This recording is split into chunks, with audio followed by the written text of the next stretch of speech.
Game on, you fools, or we shall all put to hell. Shut your mouth. I gotta throw that swine off. No, he's right. He won't hold us. I better slip away. Let me move to the other end. That might make it lighter here.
The enemy coming to pick us up.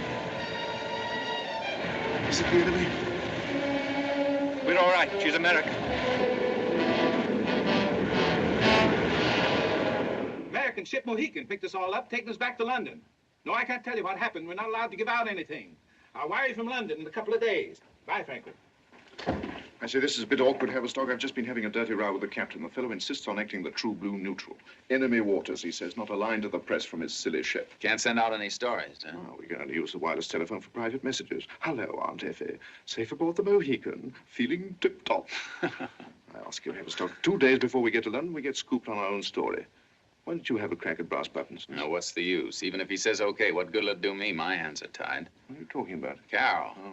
I came 4,000 miles to get a story. I get shot at like a duck in a shooting gallery. I get pushed off buildings. I get the story, and then I gotta shut up. What are you grinning at? I'm sincere. I'm not gonna throw her father up for grabs. I don't care how he lived. He died like a hero to save her and the rest of us. I guess I'm talking through my hat. Anyway, the whole point of it is he was her father. And I'm not gonna play Judas to the only girl I ever... I'm glad you said that. Very glad. Are you all dry and everything? You all right? I'm all right. Johnny, I want you to send it the whole story. No, we'll talk about that later.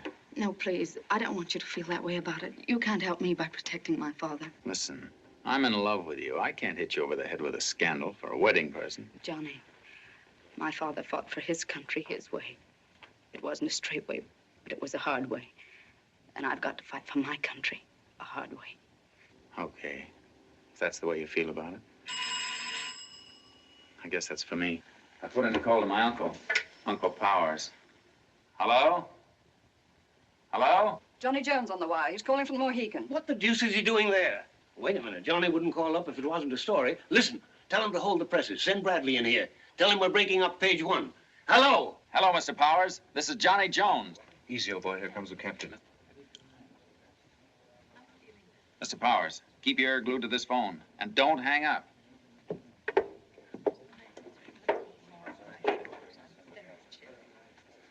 Mr. Haverstock, I want to talk with you.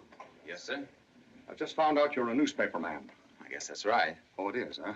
Why didn't you tell me that when I questioned you?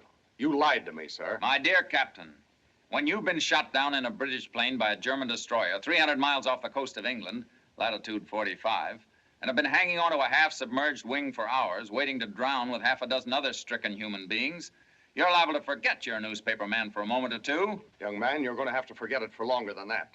For as long as you're on this ship. I can't understand your attitude, sir. You performed a heroic rescue. Captain John Martin, you took us all out of the sea. You're not sending anything from this ship. That's final. You're absolutely right, Captain. We mustn't do anything to embarrass the United States government. Exactly. That's my point. Anyway, that's the story I've got. If you don't want me to print it, okay. But I think you ought to hear it first. Oh, that's only fair, Captain. You know who the head of that movement was in London? Mr. Stephen Fisher. What? You mean the man who ran the Universal Peace Party? Why, that's preposterous. Yes, the same Mr. Fisher who was drowned a few hours ago. He was using the Peace Party as a cover-up for spies and traitors. He was going to be arrested as soon as we landed and sent back to England. Those are facts. Well, I can't believe it, old boy.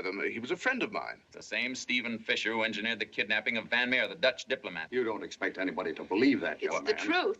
I Well, refuse but to. my dear Captain, wait a minute. I think this young lady should know whether my friend is speaking the truth about Mr. Fisher. Yes, I ought to know. Mr. Fisher was my father. And I want the story printed.